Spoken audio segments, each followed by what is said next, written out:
Good afternoon. As said, my name is Alisdair Ritchie, and I am from, okay, go next one, Petra, which is the National Internet of Things Cybersecurity Research Hub. Petra stands for Privacy, Ethics, Trust, Reliability, Acceptability, and Security. You may guess I've had to say that a few times, but essentially it's all the things that you would want the Internet of Things to be. And what I'm going to try and do today is not so much talk about Petra, although I will cover it to some extent, is I'm going to look at what collaborative research is. That is research between industry and academia, and what the value of that is, and perhaps why you should get involved. So just to set the scene a little bit, and many of you will know these figures, the Internet of Things, currently there are about 8.4 billion devices. That's one per person in the world, roughly. And it's predicted to go up to about 20 billion by 2020. I've heard extravagant figures that say we're going to be up to 50 billion. I'm not sure whether we want to believe that, but it's an awful lot of devices. The Internet of Things itself is, in 2017, was worth about $2 billion. So what is the Internet of Things? Well, the key thing about the Internet of Things is it's taking comparatively unintelligent devices which have single functions often, and then putting them into networks of devices so they're talking to each other. And as those networks grow and the machines talk increasingly to each other, what you end up with is seeming intelligence, smart devices. And one of the key things is that machine-to-machine learning. And if you look to the previous slide, you'll see that actually 90% of the world's data has actually been generated within the last 2 years. And part of that is from the fact that we have all these devices talking to each other. And what we're doing is we're dropping the human out the loop. Now, from a cybersecurity point of view, what you see there is machines effectively making decisions. They're not really making decisions, they're just responding to their algorithms. But there is no human in the loop to make that leap that says, hang on, no, that's ridiculous. That doesn't work. The applications of IoT, well, many of you know them. Around the home, you'll have Alexa, you'll have Hive thermostats. Within buildings, we have building management systems monitoring heat, ventilation, air conditioning, security, doors, you name it. The Internet of Things is everywhere. And as we go from those 8 billion devices, 20 billion devices, that is going to increase. It's going to be in more sectors and be more prevalent. Just to look at where we might be going in terms of this, there's some, almost incredible figures that come out. But I think one of the key things from the point of view of an industry is it could add 630 billion to the UK economy by 2035. And that's a huge number. But one of the big problems when we look at things like artificial intelligence, the Internet of Things, is we often haven't actually established the regulations. We don't know what rules to follow. We're still looking forwards and thinking, well, this is what might be. And this is the area that collaborative research can come into play. We're not necessarily looking to set rules, but we are looking to put in place a knowledge base that is accessible to more people, that you can work with us on, and which might allow you to make the leaps of faith that say, well, this is where we can go. This is where collaboratively working together, we can work in this space. So what are the issues that need to be tracked? Well, when it comes to Internet things, I've just picked a couple of examples of things that I personally find particularly worrying. First one of these is smart toys. Now, I can quite understand from a parent's point of view, if you are told that this £20 toy will talk to your daughter or son, and it will help teach it the alphabet or numbers or anything along those lines. You think that's great. But often parents are looking at that from the point of view of, well, this is a local system. This device is just here, it's controlled within my daughter or son's bedroom. But actually what that device does is it's sending your child's information to the cloud.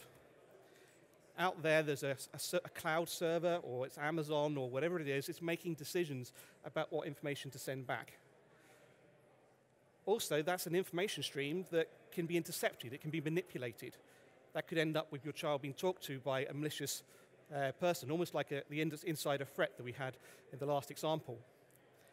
There are also ethical considerations here.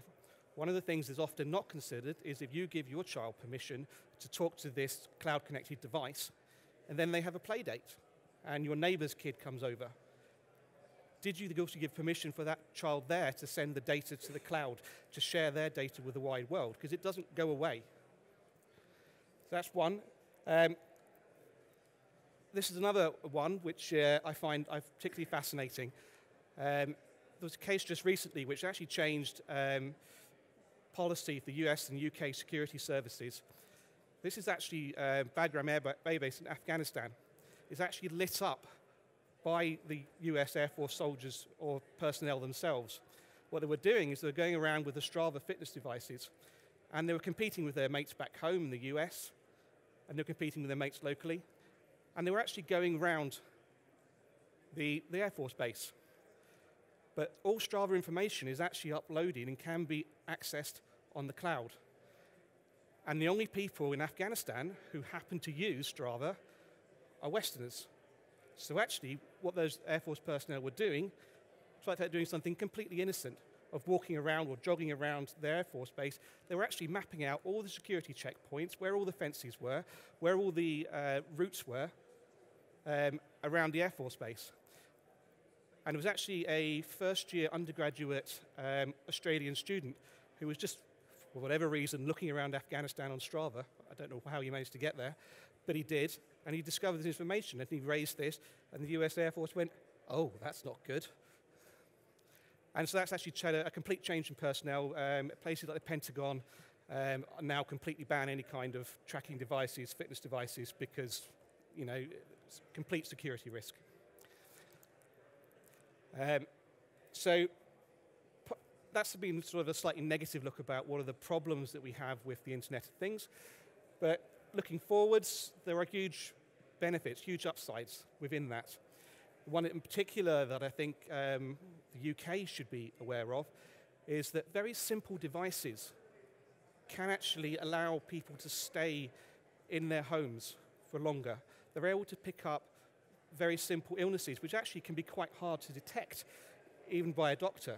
But because of changes in habit, they're able to pick up when people have fallen over, when they've changed their routines, when perhaps they're drinking more often, they're accessing the fridge more than they would have been previously. These are all indicators of things that someone with dementia maybe can't tell you, or by the time that you get to them as a doctor, they've forgotten to tell you.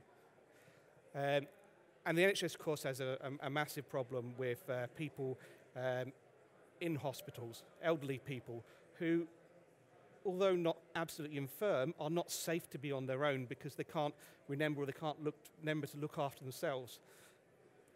The Internet of Things is able to detect changes in habits and contact carers, contact doctors, contact family, if that may be, and needn't be all the way to a professional service. It could be just, you know, your daughter or your son who will be able to then say something about, you know, to have a call, to just phone you, find out how things are doing.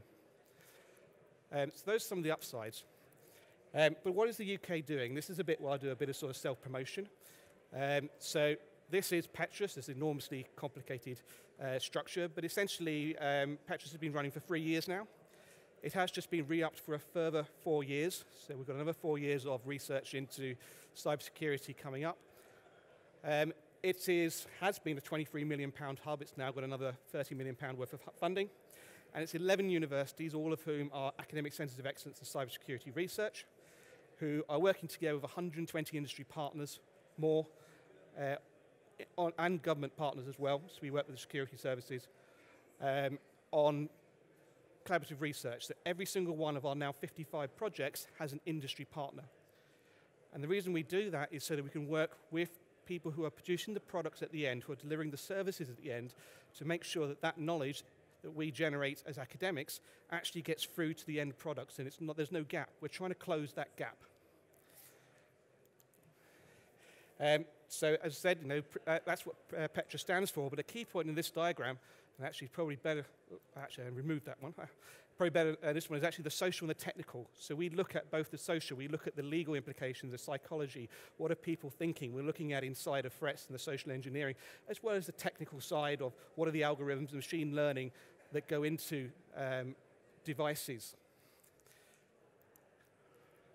And so the aims of Petra's are to deliver a cross-sectoral, impactful, timely, technical and socio-economic benefit, which is really a big way of saying we're trying to do what is best for the UK to increase UK PLC whilst bringing on board all the people who are active within that sphere. And we're creating a social platform for innovation, so the new technologies that come forward, we want to be able to work with them and work with you on them. To give an example of something we did recently, we had about 5 projects within Petra's that were quite early stage in terms of technology. And we took those projects and we put the technology from them into a real home on the Building Research Establishment's Innovation Campus. We put those technologies in and then we asked the general public to come in and experience them. So they spent the morning and experienced them and say, how do you feel about where your data's going? How do you feel about what this device is doing with your data? Because we could show them using the technology. And then we started in the afternoon, we started making it all go wrong. And we started saying, well, this is what happens when IoT goes wrong. And actually, some of them were quite outraged by the places where their data was going, from their own smartphones, suddenly discovering their data was being shared right the way across the European Union and beyond. I didn't say you could send it there, but you're not always asked. And so we looked at a number of technologies like smart energy sharing, where data goes, what a living room of the future looks like, and we got people's reaction. And we brought industry in as well, and so companies that are developing devices and providing services were able to see what the general public genuinely thought of what was happening to their data. And they actually got some great feedback, said, well, actually, we can include that in the future.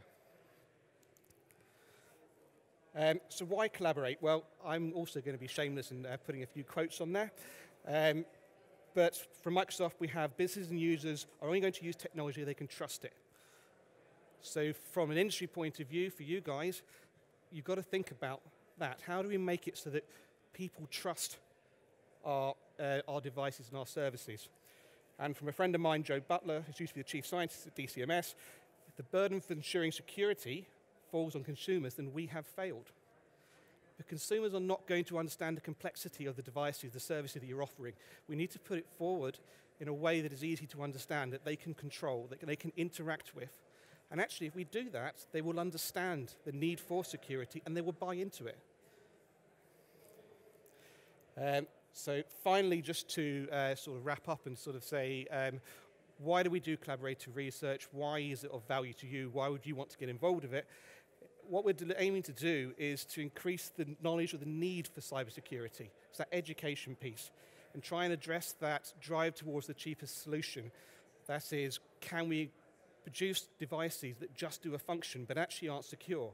Our smart toys that can be broken into and can be manipulated, they should also be secure because they're sharing data. Provide a common knowledge base. So we are funded by the government, so we're often very happy to share the information that we have, particularly with people we can collaborate with. That gives you a knowledge base that allows you to move forward your own work, your own devices. And to move some of the onus for research, which doesn't fit particularly well within a company's space, into the public space. So we are trying to tackle some of the issues that are very, very broad-based. The ethics of data sharing, how we should go about education for machine learning. And finally, what we're trying to do, really, is we're trying to build communities that can work together to solve some of the problems of the future. So when we looked at things like robotics and artificial intelligence and machine learning, we want to work with the people who are developing the services and the goods that go within there, because then the knowledge that we build can be incorporated into what you do, and as you deploy those solutions, you can give feedback to us that allows us to then enhance our own research. So I think that's it from me, and really, as I say, what I'm trying to say is collaborative research, it's great. Feel free to talk to your local university. I'm more than happy to give people contact information for Petra's itself. And I think that's it from me.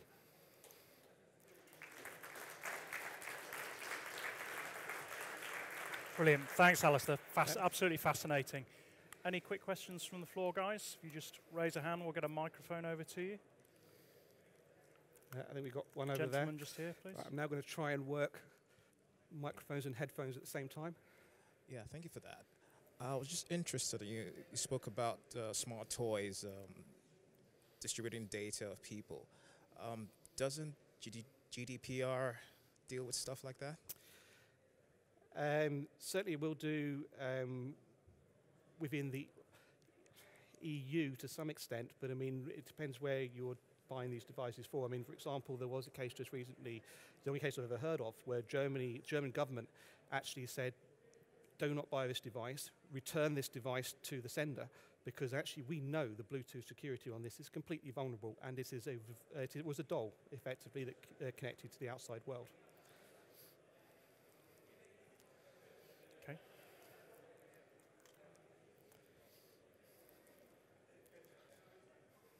Thanks, Rion.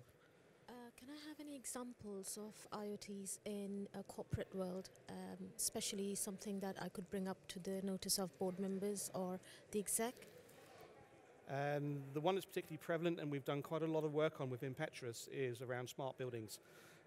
So you have your the operating technology and you have your IoT technology, and they're often crossing over. So you're effectively your application interface that you're controlling things with, connecting directly to building management systems. The fact that often the location of sensors within a building is not very clearly known. They move around, and so at the moment, smart buildings is a real weakness point in terms of what can happen. So if you're able to get into, for example, the air conditioning systems for a server farm, for a server location, switch them off. When you do that, the temperature of the servers goes up. Eventually, they shut down. You're able to shut down effectively the whole building. So in smart buildings is one in particular. Also, the ability to track people through buildings, through door security, cameras, lifts, etc. Is that okay? Yeah. Brilliant. Thanks, Alisdair, so much. Thanks very much.